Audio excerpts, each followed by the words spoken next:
Hello friends, good morning. आज के इस वीडियो में बात करते हैं मेनोपॉजल सिंड्रोम की। जो मेनोपॉजल सिंड्रोम है वो होता क्यों है और कौन कौन से कॉमन सिम्टम्स हैं जो कि मेनोपॉजल सिंड्रोम में आते हैं और उसका ट्रीटमेंट क्या है, पूरी बात समझने की कोशिश करते हैं। तो वीडियो अंत तक देखिए, पूरी बात समझ में आएगी। कुछ लोग थोड़ा सा वीडियो देख लेते हैं फिर कॉल करने लगते हैं कि ऐसे कैसे होता है, ये मेडिसिन कौन सी लें, कैसे लें मेडिसिन को। तो प्लीज़ वीडियो अंत तक देखिए, पूरी बात एकदम ठीक से समझ में आ जाएगी। तो स्टार्ट करते हैं। तो देखिए, जो मेनोपॉज है बेसिकली ये नेचुरल प्रोसेस है। नेचुरल तरीके से पीरियड के बंद होने में जितने भी इवेंट्स होते हैं, घटनाएं होती हैं शरीर के अंदर, अगर उसमें कुछ एबनॉर्मलिटी आ जाती है तो वही बीमारी हो जाती है। तो देखिए, ओरिजिन जब लाइफ की होती है तो एक सबसे बड़ी सेल होती है जिसको जाइगोट बोलते हैं। तो सबसे बड़ी सेल क्या है? जाइगोट। किसी भी लिविंग के अंदर, चाहे प्लांट हो, चाहे एनिमल हो, महिला हो, पुरुष हो, छोटा जानवर, बड़ा जानवर, चाहे जो भी हो, सबसे बड़ी सेल क्या होती है? जाइगोट होती है। इस जाइगोट में जब सेल डिवीज़न होता है ना, सेल डिवीज़न होता है तो छोटी छोटी सेल बनने लगती हैं, छोटी सेल बनती हैं। तो ये प्रोसेस लाइफ लॉन्ग चलता रहता है। ये प्रोसेस लाइफ लॉन्ग चलता रहता है। जब लाइफ लॉन्ग प्रोसेस चलता रहता है तो सेल कंटिन्यूसली डिवाइड होती रहती हैं। मेरा अपना मानना है कि जब सेल के अंदर जब डिवीज़न की क्षमता खत्म हो जाती है, जब सेल डिवीज़न की क्षमता खत्म हो जाती है तो वही अवस्था क्या होती है? डेथ होती है। वही अवस्था मौत होती है। तो कहने का मतलब क्या है कि शरीर में हमेशा कुछ न कुछ चेंज होते रहते हैं।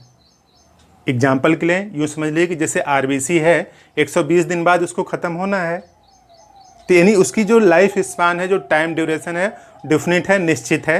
यानी उतने टाइम में उसको शरीर में से टूट के अलग होना पड़ेगा। तो इसी तरीके से बॉडी में कई चेंज होते रहते हैं और बॉडी में जो चेंज होते रहते हैं उसी का रिजल्ट है कि हम लोगों की जो बॉडी है 7 साल में रिन्यू हो जाती है। यानी धीमे धीमे प्रोग्रेसिवली चेंज होते रहते हैं तो रिन्यू हो जाती है। तो मेनोपॉज भी वही अवस्था है।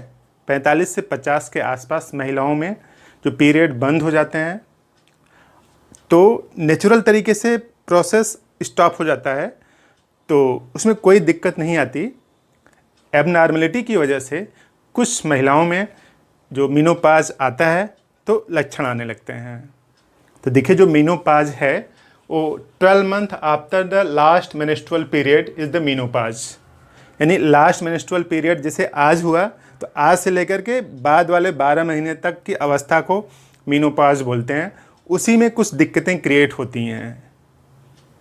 कॉमन इवेंट्स की अगर बात किया जाए तो जो मेनोपॉजल सिंड्रोम में जो आता है वो इस तरह से है कि सिजेशन ऑफ ओवुलेशन, जो ओवरी है वो ओवम नहीं बनाएगी, रुक जाता है। क्यों रुक जाता है? क्योंकि बॉडी में हार्मोन का जो चेंज होता है, एस्ट्रोजन प्रोजेस्टेरॉन जो हार्मोन बनते हैं उनका अमाउंट उतना नहीं रह पाता कि ओवरी को स्टिमुलेट कर सकें ओवुलेशन करने के लिए। तो जो हार्मोन हैं वो अमाउंट उनकी या जो फंक्शनिंग कैपेसिटी है वो चेंज हो जाती है। इस वजह से ओवुलेशन नहीं हो पाता।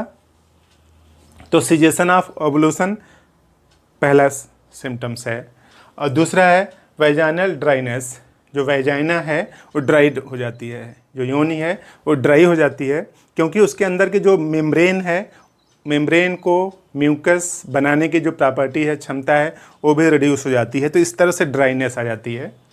और हार्ट फ्लशेस, ये बहुत कॉमन महिलाओं में देखा जाता है। हार्ट फ्लशेस आते हैं कि थोड़ी देर तक के लिए बॉडी अचानक से गर्म हो जानी, 2 से 5 मिनट बाद फिर वापस नॉर्मल अवस्था में आ जाना।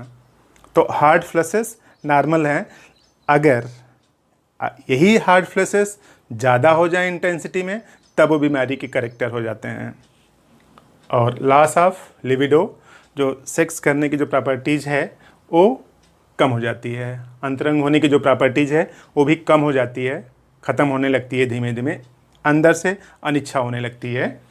और हेडेक, सर दर्द हो सकता है, लेफ्ट राइट ऊपर नीचे, और हेडेक के साथ साथ वर्निंग वर्टेक्स होता है। जो वर्टेक्स है ना, हेड के सबसे ऊपर वाला पोर्शन है, जो सबसे ऊपर वाला पोर्शन उसको वर्टेक्स बोलते हैं। तो हेडेक तो होता ही है, and burning vertex, burning vertex यानी हेड के सबसे ऊपर वाले पोर्शन में जलन होने लगती है हेडेक के साथ साथ। ये हार्ट फ्लैशेस की वजह से होता है। और बोन पेन, हड्डियों में पेन होने लगता है। पेन होने का रीज़न ये है कि जो भी बोन है उसमें का पुराना वाला कैल्शियम बाहर निकलता है ना।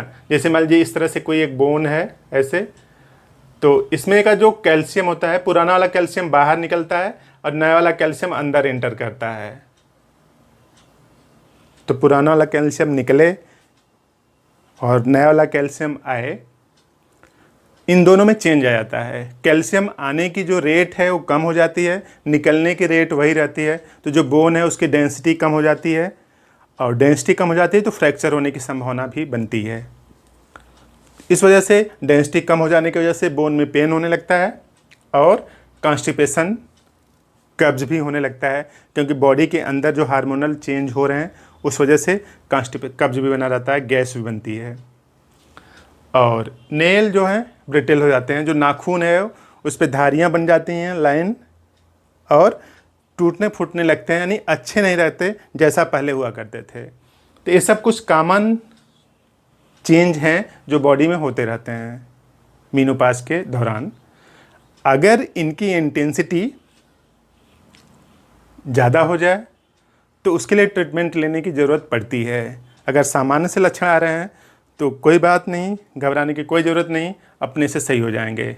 अगर इन सब में किसी भी सिम्टम्स की जो इंटेंसिटी है वो ज़्यादा हो जाए तब आपको दवा लेने की ज़रूरत है।